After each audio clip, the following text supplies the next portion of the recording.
it's old. And as somebody just noticed, look at how weathered it is. Because it's been sitting here for,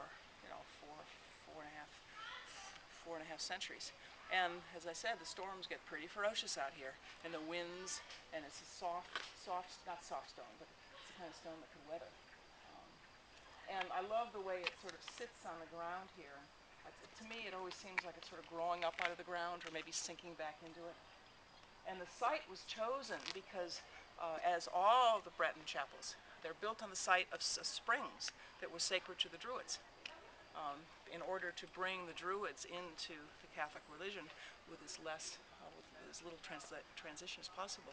So the spring here was known to cure, quote unquote, diseases of the skin of the legs, which is very curious. One of the things Gauguin died of, or had a serious problem, was severe eczema on one of his legs. But people would come up here, the Druids would come up here and splash that water on their legs. The one in Nizon, which I hope you get to see, where the green Christ is that Gauguin painted. There, the spring is built right into the wall of the church. Here, it's sort of down the hill where there's a house with the trees there, but they couldn't build the chapel there because it's on a hill, so they had to bring the chapel here. But the one in Nizon is built right into the walls, and that was known to help women who were trying to breastfeed and didn't have enough milk. And when I first started coming out here as a student in the late 70s, early 80s, people who lived around that church in Nizon would tell me that at night they saw women go and splash water onto their breasts from that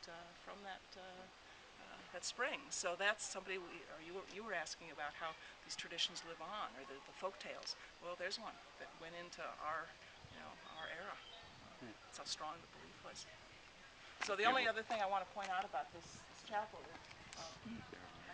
one of our students a few years ago, Shinto from Japan. She loved that cross in front. It's probably 17th century. It's probably not as old as the rest of the church.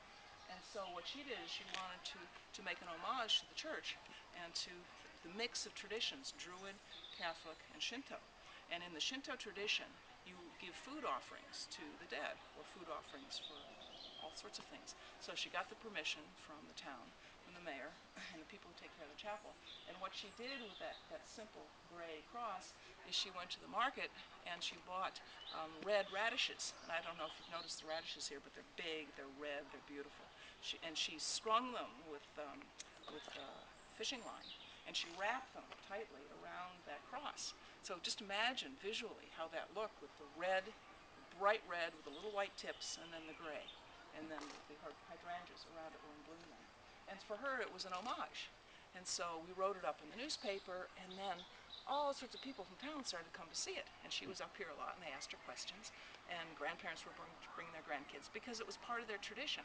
What Pont-Aven has always been is a sort of an oasis in the middle of Brittany, where other ideas and other religions were not only tolerated, but actively discussed because of the tradition of people going away on boats, and also the tradition of these artists coming from all over the world.